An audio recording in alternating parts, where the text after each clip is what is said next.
días. Qué bueno estar aquí otra vez más, otro fin de semana más. Qué bonito ese canto, nos recuerda que Cristo es el agua que puede saciar nuestra sed.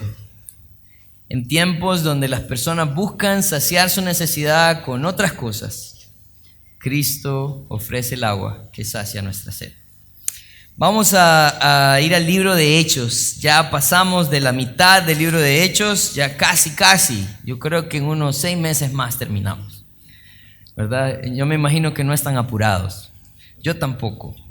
Vamos a estudiar esta mañana el capítulo 15 de Hechos. Y saben, en el capítulo 15 de Hechos encontramos uno de los primeros problemas que tuvo la iglesia. Y algo especial de la Biblia es que la Biblia nunca tapa los problemas que tiene la iglesia. Y la razón, creo, por la cual no tapa los problemas de la iglesia es porque nos da soluciones bíblicas para los problemas en la iglesia. Entonces esto es bien importante para nosotros y parece que hoy como que estábamos en una parte de viajes misioneros y de todo, ahora nos paramos en la iglesia y nos salimos un poco, pero tiene mucho sentido. Y miren, de pronto la situación en la cual ellos están lidiando no es una situación que nosotros tenemos que lidiar hoy en día, pero no quita el hecho de que también nos dé principios para los problemas similares que tenemos en la iglesia. Así que mi deseo es que esta mañana nosotros podamos ver este pasaje, analizarlo, ver principios para nuestra vida y poder también ponerlos en práctica. Así que vamos a poner este tiempo en las manos del Señor. Vamos a orar. Padre, queremos darte gracias. Gracias, Señor, por tu palabra. Gracias porque no escondes también las partes feas donde pensaríamos que todo es perfecto en la iglesia, pero no, Señor. La iglesia está llena de hombres imperfectos que necesitan ser perfeccionados. Así que ayúdanos a poder entender la situación que está pasando la iglesia y cómo lo solucionaron bíblicamente y cuál es el resultado, Señor, de tratar los problemas de una manera bíblica. Ayúdanos, Padre, en tu nombre santo oramos. Amén. Vamos a ir entonces al capítulo 15 de Hechos. Vamos a leer los primeros 5 versículos. Y dice: entonces algunos que venían de Judea enseñaban a los hermanos: si no os circuncidáis conforme al rito de Moisés, no podéis ser salvos. Como Pablo y Bernabé tuviesen una discusión y contienda no pequeña con ellos, se dispuso que subiesen Pablo y Bernabé a Jerusalén y algunos de otros de ellos a los apóstoles y a los ancianos para tratar esta cuestión. Ellos pues, habiendo sido encaminados por la iglesia, pasaron por Fenicia y Samaria, contando la conversión de los gentiles, y causaba gran gozo a todos los hermanos. Y llegaron a Jerusalén, dice, fueron recibidos por la iglesia y los apóstoles y los ancianos, y refirieron todas las cosas que Dios había hecho. Pero algunos de la secta de los fariseos que habían creído se levantaron diciendo: es necesario circuncidarlos y mandarles que guarden la ley de Moisés. Entonces vemos en la primera parte, en estos primeros 5 versículos, que nos muestra cuál era el problema que tenían. Miren, les voy a hablar un poco del contexto de lo que estaba pasando. En este momento Pablo y Bernabé habían regresado de su primer viaje misionero. O sea, ellos hasta el punto donde llegaron, hasta Listra llegaron, y de ahí se regresaron nuevamente hasta Siria, Antioquía de Siria. Y cuando llegan a la iglesia se dan cuenta que hay un grupo de judíos, ¿verdad? Ellos están en Antioquía de Siria. Se dan cuenta que un grupo de judíos había subido a la iglesia de Antioquía para enseñar algo que iba en contra de la gracia de Dios. Dice en el versículo 1: entonces algunos que venían de Judea enseñaban a los hermanos: si no os circuncidáis conforme al rito de Moisés, no puede ser salvo. Entonces se levantaron algunos maestros falsos para enseñar una doctrina diferente. Miren, aquí podemos ver el primer problema. El primer problema es que se levantaron personas no autorizadas a enseñar una doctrina tampoco bíblica. Y es que en la iglesia hay una lucha porque hay muchas personas, ¿verdad? No todas, pero hay muchas personas que anhelan tener protagonismo en la iglesia, ¿verdad? Entonces ellos vienen, se levantan y empiezan a hacer grupitos de sus propias enseñanzas. Y eso lo que trae es confusión a la iglesia, ¿verdad? Porque de pronto ellos no están de acuerdo con algunas enseñanzas de la iglesia, entonces vienen ellos y forman sus propios grupos de estudio y empiezan a llevar a la iglesia en una manera equivocada, no bíblica. En este caso particular, ellos estaban obligando a los gentiles, o sea, a los que no eran judíos de nacimiento, a que ellos tenían que adoptar las costumbres judías antes de recibir a Cristo, como un requisito para que ellos pudieran ser salvos.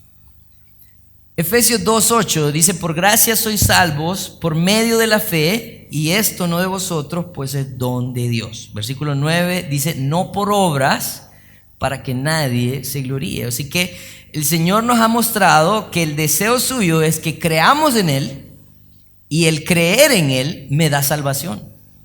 Versículo 10 de Efesios 2 dice: porque somos hechura suya, creados en Cristo Jesús para buenas obras. O sea, las buenas obras del hombre empiezan cuando tiene un encuentro personal con Cristo.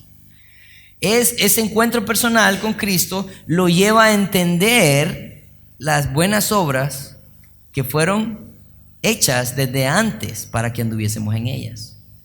Entonces, esta doctrina es una doctrina que está en contra de la gracia de Dios, porque la gracia tiene, como su nombre lo menciona, tiene el sentido de gratuita. No hay algo que amarre a la salvación más que creer en el sacrificio de Jesucristo.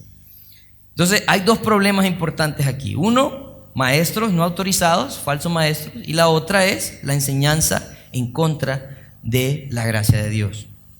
¿Qué sucede? Versículo 2: como Pablo y Bernabé tuviesen una discusión y contienda no pequeña con ellos, se dispuso que subiesen Pablo y Bernabé a Jerusalén, y algunos de ellos a los apóstoles y a los ancianos, para tratar esta cuestión. Así que lo primero que hace Pablo y Bernabé es que va a estas personas y las confronta y les dice: miren, esta enseñanza que ustedes están dando no es correcta, esta enseñanza que ustedes están dando no es bíblica. Y tienen una contienda, y como lo describe el versículo 2, dice no pequeña con ellos, o sea que de pronto fue algo acalorado lo que ellos tuvieron ahí, una discusión.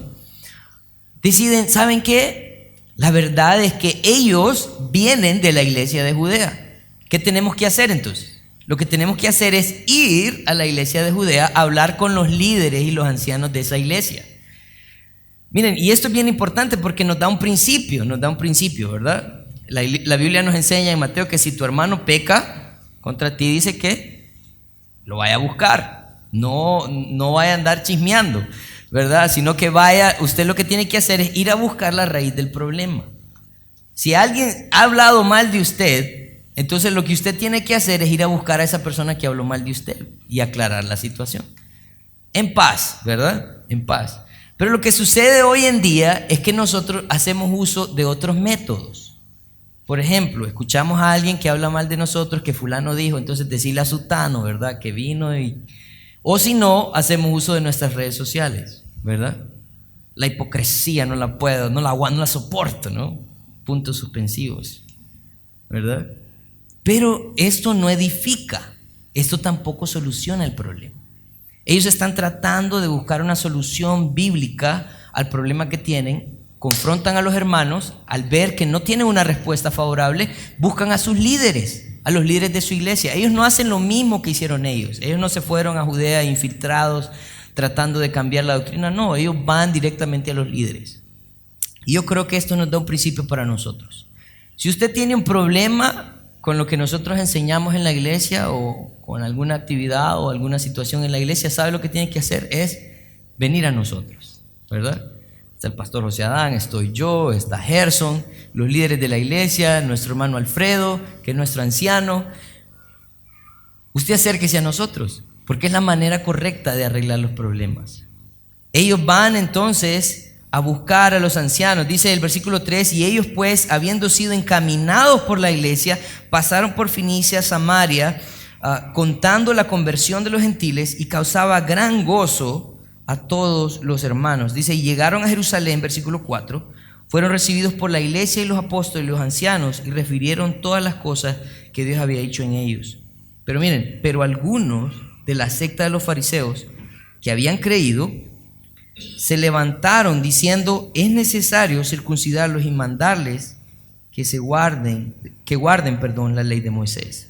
Entonces, ¿qué sucede? Ellos van a buscar a los líderes, se reúnen con la congregación, y en medio de la congregación se levanta este grupo de fariseos, ¿verdad?, que estaban tratando de imponer estas tradiciones a los gentiles. Yo quiero que tengamos un poco de contexto en esto.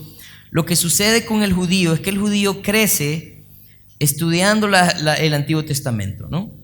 A la par, ellos crecen también practicando ciertas actividades, ¿verdad?, tradiciones judías. Entonces, ¿qué sucede? El gentil, por otra parte, es alguien que no creció bajo los mismos estatutos de Moisés, que no creció bajo las mismas tradiciones. Así que él recibe a Cristo, pero él todavía tiene algunas prácticas, ¿verdad?, que de pronto no son bíblicas, de pronto son un poco paganas. Pero el deseo de Dios es edificar a la iglesia, ir, como les decía antes, transformándonos a través del estudio de ella. Pero ellos están tratando de imponer las tradiciones. Y es que miren, nosotros de pronto crecimos en ambientes tradicionales, ¿verdad?, con mucho tradicionalismo. De pronto nos criaron con muchas tradiciones eclesiásticas, pero no necesariamente bíblicas. ¿Qué quiero decir con esto? Que muchas veces a nosotros nos dijeron: mire, hay que ir a la iglesia el domingo, ¿verdad? Hay que ir a la iglesia el domingo. Pero no nos enseñaron el por qué. De pronto dijeron: tiene que leer la Biblia, tiene que orar, pero no nos enseñan el por qué. Así que de pronto nosotros tenemos un montón de reglas que sentimos que tenemos que seguir, pero a veces no entendemos las reglas. En este momento ellos están siguiendo un montón de reglas, pero ellos no están enseñando o llevando a los gentiles a la convicción de sus actos, sino que simplemente están imponiendo reglas, incluso están poniéndolo como un requisito para recibir a Cristo. Entonces ellos tenían falsos maestros, estaban causando divisiones, y la razón era porque estaban tratando de imponer tradiciones. Pero ¿cómo solucionan ellos sus problemas? Miren, el versículo 6 dice: y se reunieron los apóstoles y los ancianos para conocer de este asunto, y después de mucha discusión, Pedro se levantó y les dijo: varones hermanos, vosotros sabéis cómo ya hace algún tiempo que Dios escogió que los gentiles oyesen por mi boca la palabra del evangelio y creyesen. Y Dios, que conoce los corazones, les dio testimonio dándoles el Espíritu Santo, lo mismo que a nosotros, y ninguna diferencia hizo entre nosotros y ellos, purificando por la fe sus corazones. Ahora pues, ¿por qué tentáis a Dios, poniendo sobre la cerviz de los discípulos un yugo que ni vuestros padres ni nosotros hemos podido llevar? Se levanta Pedro, un líder de la iglesia. Pedro, antes de que Jesús fuese crucificado, Jesús le dijo: Pedro, te daré las llaves del reino. Y muchos tienen muchas teorías acerca de qué significa esto, pero la verdad es que Jesús lo que estaba tratando de decir es: Pedro, vos vas a romper un mito que tiene el pueblo judío. Vos vas a ir a predicar a los gentiles lo que alguien nunca antes ha hecho, y te voy a dar esa llave del reino, porque esa puerta se va a abrir. Ahora no solo los judíos van a tener acceso a la salvación, sino también los gentiles, y va a ser por tu mano. Y si nosotros recordamos unos capítulos más atrás, él fue la persona usada para la salvación de Cornelio.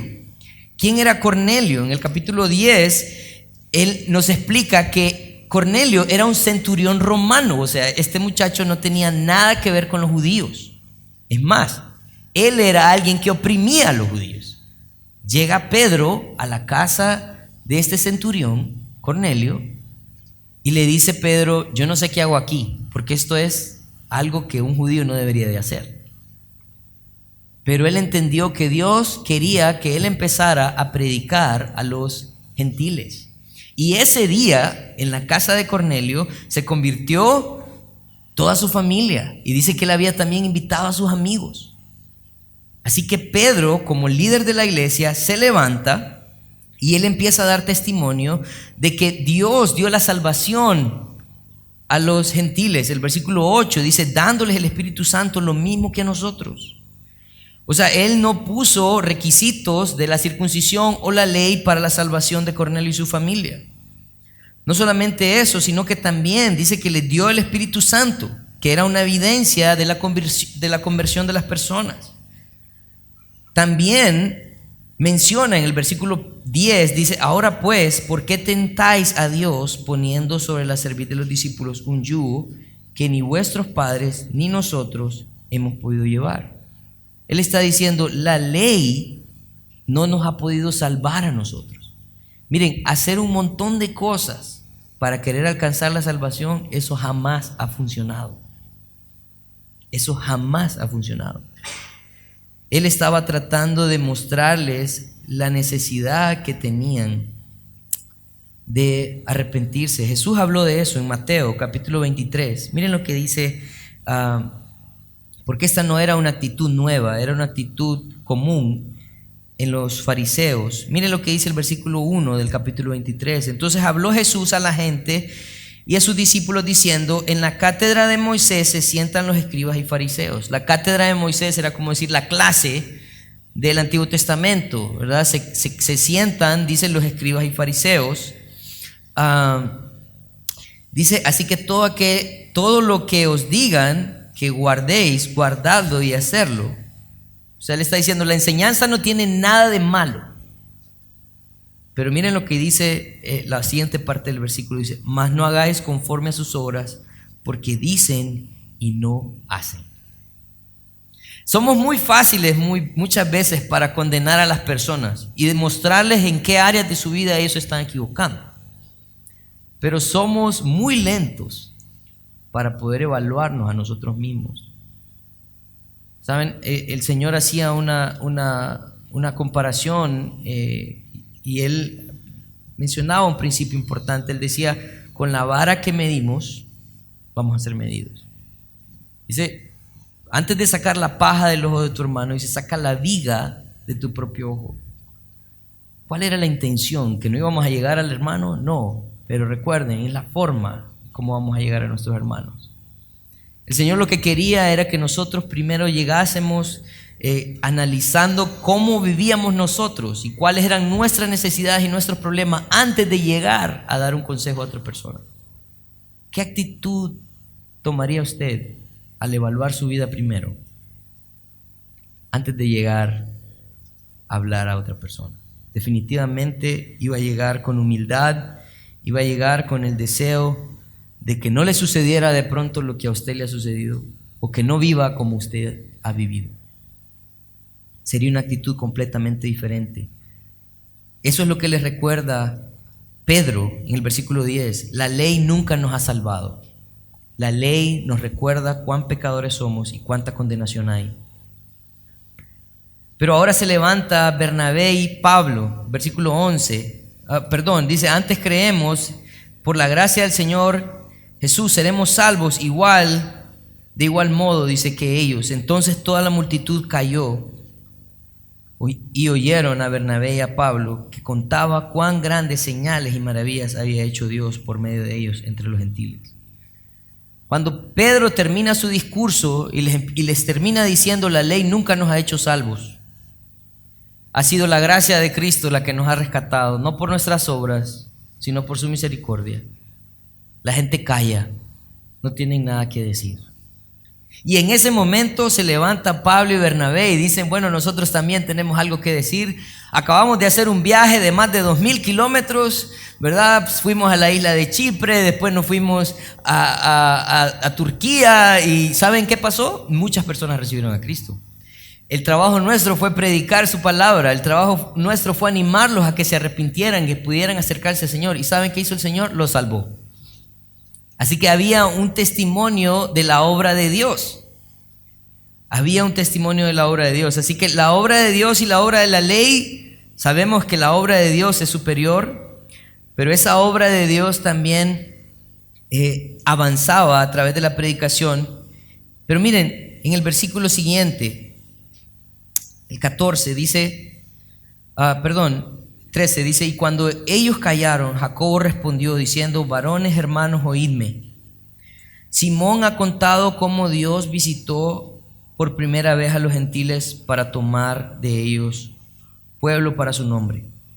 Y con esto, dice, concuerda las palabras de los profetas, como está escrito, después de esto volveré y reedificaré el tabernáculo de David, que está caído, y repararé sus ruinas y lo volveré a levantar para que el resto de los hombres busque al Señor y todos los gentiles, miren, esto es importante, sobre los cuales es invocado mi nombre, dice el Señor, que hace conocer todo esto desde los tiempos antiguos, por lo cual yo juzgo que no se inquiete a los gentiles a que se convierten a Dios.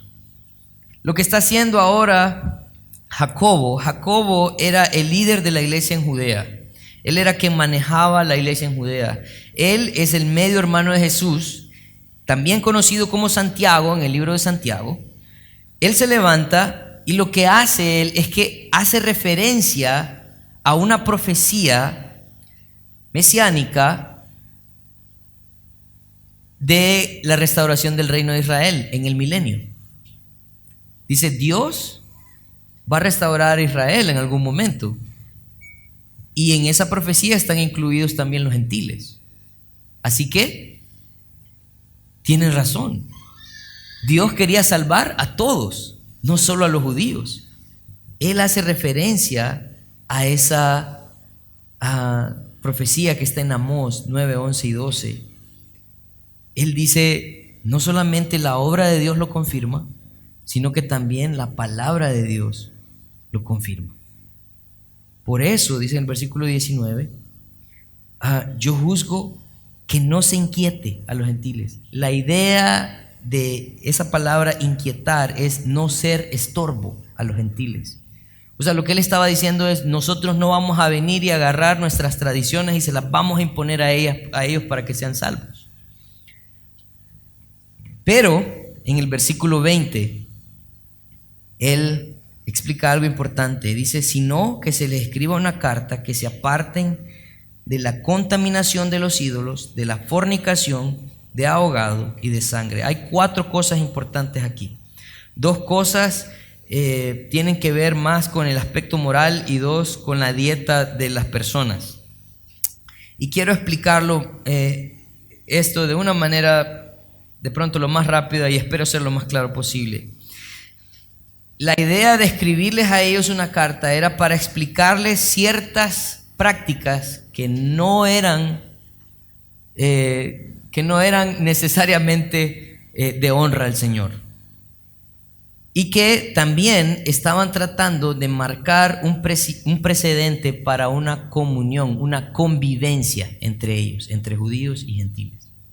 Recuerden, no querían imponer las leyes de Moisés, pero tampoco querían que ellos siguieran viviendo de la misma manera. Querían apoyarlos a salir de donde ellos estaban también. Entonces empieza en primer lugar y dice que se aparten de la contaminación de los ídolos. La idolatría es y ha sido una gran barrera para las personas que buscan del Señor. Siempre nosotros estamos buscando un amuleto, algo que nos proteja, y por lo general las personas tienen algunos ídolos que cargan en sí para cierta protección. esta es una práctica que se ha dado desde tiempos muy antiguos.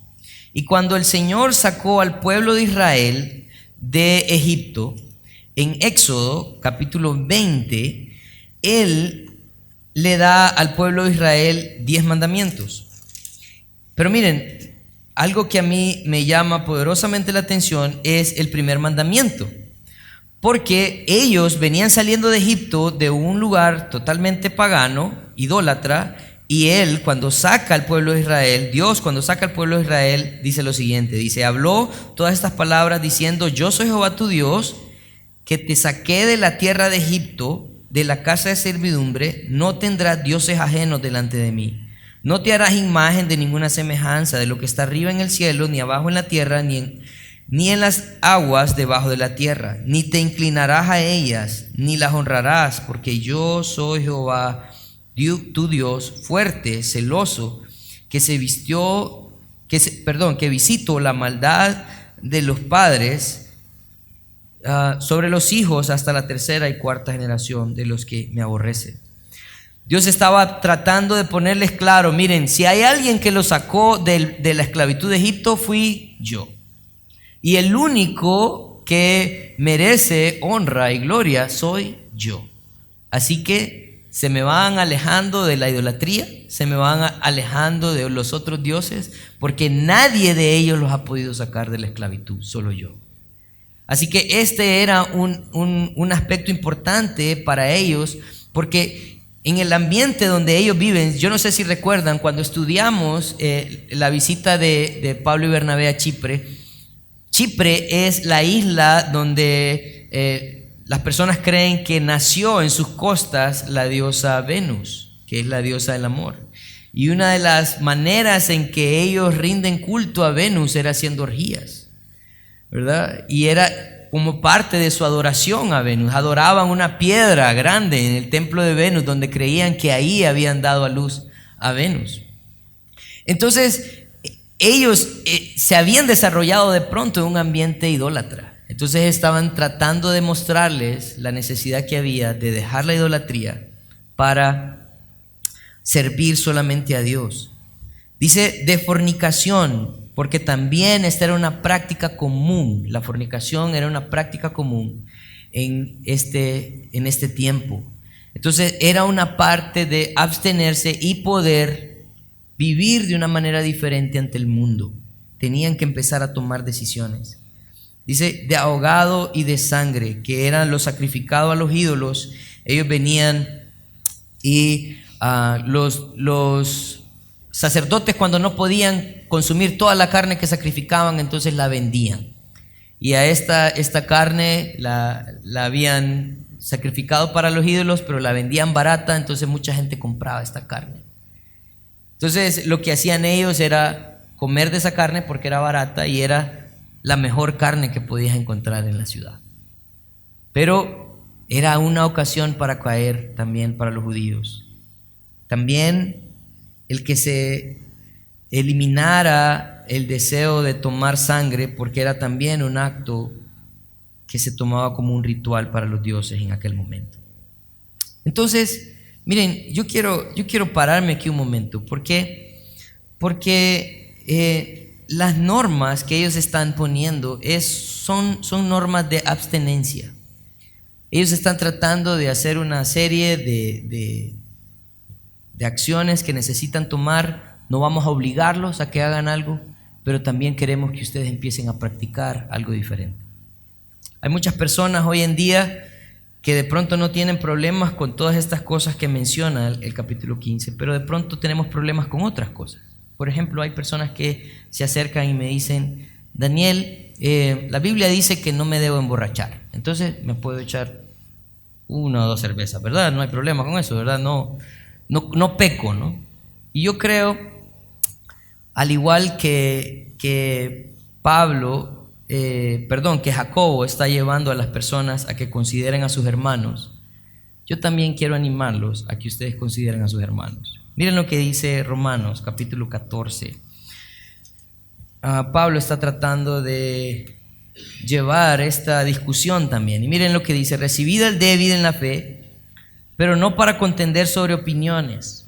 Versículo 2, porque uno cree que se ha de comer todo, otro que es débil come legumbres. El que come no menosprecie al que no come, y el que no come no juzgue al que come, porque Dios le ha recibido. Entonces él está diciendo, saben, a veces nosotros entramos en discusiones por qué cosas debemos de comer, por qué cosas debemos de tomar. Lo que ustedes deben de hacer es no contender por estas cosas. Pero no solamente eso, sino que miren lo que dice el versículo 13. Dice, así que ya no juzguemos más los unos a los otros, sino más bien decidid no poner tropiezo u ocasión de caer al hermano. ¿Saben por qué yo me alejo del alcohol? Porque yo no quiero hacer tropiezo a nadie. Bueno, no he tenido una práctica, gracias a Dios tampoco, pero él está diciendo, absténganse para no hacer caer a los débiles. Hay personas que, he escuchado historias de personas que han llegado a la casa de alguien y le dicen, oye, me tomaste una cerveza, o solo una cerveza nos vamos a tomar. Pero de pronto no saben la lucha que él está teniendo por alejarse del alcohol. Y de pronto se toma esa cerveza y se va de la casa de la persona, pero se va directo a terminar la noche de pronto en un bar, porque le hemos hecho caer. Miren lo que dice el versículo 20. No destruyas la obra de Dios por causa de la comida. Presten mucha atención a esto. No destruyas la obra de Dios por causa de la comida. Todas las cosas a la verdad son limpias, pero es malo que el hombre haga tropezar a otros con lo que come. El deseo de Jacobo era decirle a la iglesia, saben, de pronto no hay cosas indignas, pero hay cosas inapropiadas. De pronto no hay cosas indignas, pero hay hermanos débiles. De pronto no hay cosas indignas, pero de pronto hay personas que necesitan apoyo en algunas áreas de su vida. Entonces, creo que este es el enfoque, ¿no? Él está llevando a las personas a que puedan abstenerse de cosas que no van a glorificar a Dios, que van a ser tropiezo para su hermano y que de pronto a otros va a llevar a destruir la obra que Dios ha hecho en ellos. Miren lo que dice el versículo 22. Dice, entonces pareció bien a los apóstoles y a los ancianos, con toda la iglesia, elegir de entre ellos varones y enviarlos a Antioquía con Pablo y Bernabé, a Judas, que tenía por sobrenombre Barsabás, y a Silas, varones principales de entre los hermanos, y escribir por conducto de ellos, los apóstoles y los ancianos y los hermanos, a los hermanos que de entre los gentiles que están en Antioquía, en Siria y en Cilicia, salud. Por cuanto hemos oído que algunos han salido de nosotros, a los cuales no dimos orden. Miren, esto es bien importante. Os han inquietado con palabras, perturbando vuestras almas, mandando a circuncidaros y guardar la ley. Nos ha parecido bien, llegando a un acuerdo, elegir varones y enviarlos a vosotros con nuestros amados Bernabé y Pablo. Entonces, ¿qué es lo que están haciendo ellos? Ellos vienen como resultado de eso, se ponen de acuerdo. Y esto es algo importante que nosotros tenemos que considerar. Miren, cuando nosotros manejamos las luchas y los problemas de la iglesia de una manera bíblica, lo que va a resultar es en unidad. Porque nos vamos a volver en personas que tienen un mismo sentir, ¿verdad? Así como hablaba Gerson en la parte de la música, en Juan 17, Jesús estaba diciéndole, orando por sus discípulos, diciéndole a su Padre, hazlos uno, como tú y yo somos uno. ¿Saben? El deseo de Dios es que nosotros tengamos un mismo sentir, que pensemos lo mismo, que vayamos a la obra de Dios, que veamos su palabra, que sentamos también la guianza del Espíritu Santo y que podamos llegar a un acuerdo. El Señor no está a favor de la división. Ellos se unen y no solamente eso, sino que escriben una carta a los hermanos. ¿Cuál es el deseo de escribir una carta? Que quede, ¿verdad?, registrado. Y la mandan con Bernabé y Pablo, y la mandan con hermanos de la iglesia de Judea, y la hacen circular por las iglesias de alrededor, para que ellos también tengan un mismo sentir.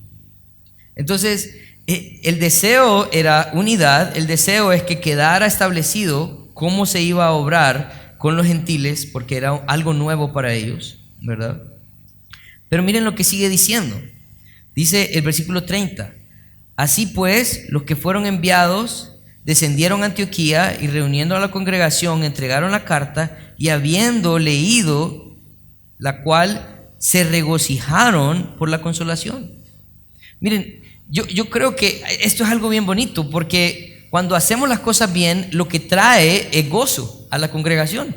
La iglesia se alegra y yo creo que la alegría de ellos no estaba centrada en el hecho de decir, podemos hacer lo que queramos, somos libres. No, yo creo que la alegría de ellos está en que pueden trabajar juntos.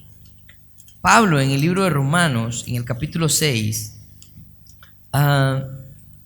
nos muestra algo bien importante.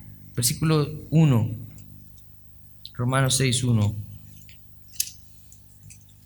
Dice así, dice, ¿qué pues diremos? ¿Perseveraremos en el pecado para que la gracia abunde? En ninguna manera, dice, porque los que hemos muerto al pecado, ¿cómo viviremos aún en él? ¿O no sabéis que todos los que hemos sido bautizados en Cristo Jesús hemos sido bautizados en su muerte? Porque somos sepultados juntamente con él para muerte por el bautismo, a fin de que como Cristo resucitó de los muertos, por la gloria del Padre, así también nosotros andemos en vida nueva. El gozo que ellos estaban teniendo en ese momento es porque ellos podían disfrutar de esta nueva vida, podían empezar a cambiar a través del estudio de la palabra. Había gozo en ellos, ¿saben por qué? Porque no se trataba de cumplir un montón de reglas para ser salvos. Se trataba de recibir la salvación y poder cambiar su vida poco a poco. Nosotros somos una obra en construcción. No hay nadie en este salón, me voy a atrever a decir esto, no hay nadie en este salón que no necesite de Dios.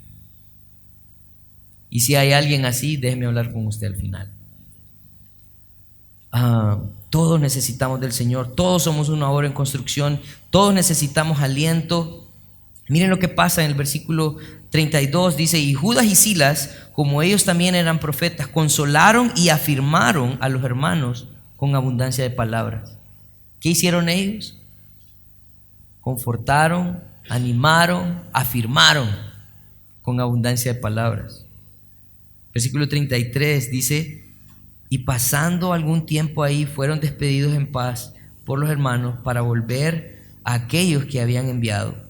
Mas Silas les pareció bien el quedarse ahí y Pablo y Bernabé continuaron en Antioquía enseñando la palabra del Señor y anunciando el evangelio con otros muchos. ¿Qué pasó con la obra del Señor? Continuó. ¿Saben qué pasa cuando hay problemas en la iglesia que no se manejan bíblicamente? La obra para. Muchos se desaniman, muchos se van.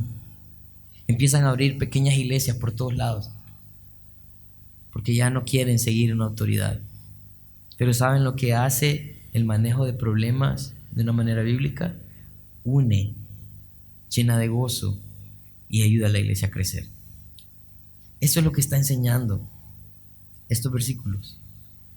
Y yo creo que nosotros tenemos un reto de llegar a ser un precedente para que las personas puedan ver la obra del Señor como iglesia. El Señor puede usarnos a nosotros como iglesia para ver cómo manejamos nuestros problemas. No es que no vamos a tener problemas, pero tenemos que saber manejar nuestros problemas. Yo quiero terminar con algunos puntos. Muchas personas buscan lugares de liderazgo en las iglesias, pero el liderazgo de la iglesia siempre será un ministerio respaldado por Dios, por su palabra y la iglesia misma. ¿Qué quiere decir esto? Quiere decir de que, miren, no busques un lugar, a ese va a ser mi ánimo, no busques un título. Haz la obra de Dios, sé fiel. ¿Y sabes qué va a pasar? Dios te va a respaldar. Su palabra te va a respaldar. ¿Y sabes quién te va a reconocer? La iglesia. La iglesia te va a reconocer cuando estemos enfocados a hacer la obra de Dios de la manera correcta. Las tradiciones de los hombres no son necesariamente malas. El problema es que sean las tradiciones el factor que defina una relación con Dios. En el momento que yo te diga, si no oras, no eres salvo, yo estoy mal. No tú, yo. Porque la oración tiene que ser un fruto de tu relación con Dios. Mi deseo debe ser animarte a buscar del Señor, y la oración es una manera de hacerlo. Nosotros vivimos en un país lleno de tradiciones, no necesariamente bíblicas. Tenemos que acercarnos a la palabra de Dios para entender cómo acercarnos a Él de la manera que Él ha establecido. Los problemas de la iglesia siempre serán manejados por las personas encargadas de la iglesia. El deseo siempre debe ser buscar diligentemente lo que Dios ha mostrado en su palabra. Recuerden, si hay algún problema, ustedes pueden ir al pastor. Pueden ir al pastor, la labor de los líderes. Pueden ir a buscar a los ancianos, pueden buscar a los pastores para poder arreglar los problemas. No usen sus redes sociales. Usemos los medios que el Señor ha dado para que la iglesia se una, para que la iglesia se llene de gozo, para que la iglesia crezca.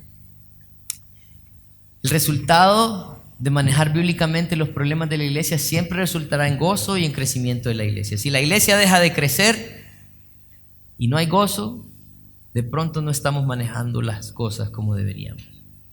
Que el Señor nos ayude entonces a ser una iglesia sana, ¿verdad? No es que no se nos van a pegar las gripes, pero que no sea el coronavirus, ¿verdad?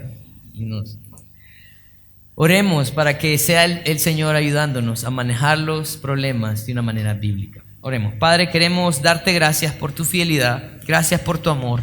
Señor, reconocemos que te necesitamos. Reconocemos, Padre, que en medio de la iglesia vemos personas que necesitamos más de ti, y de pronto, Señor, eso lleva a la iglesia a tener problemas. Pero ayúdanos a buscar tu dirección, ayúdanos a ver tu obra, ayúdanos a ver tu palabra, Señor, y que sea tu Espíritu guiándonos también para que la iglesia se mantenga unida, para que la iglesia, Señor, se mantenga sana, gozosa y pueda seguir creciendo. Gracias por tu palabra. En tu nombre santo oramos.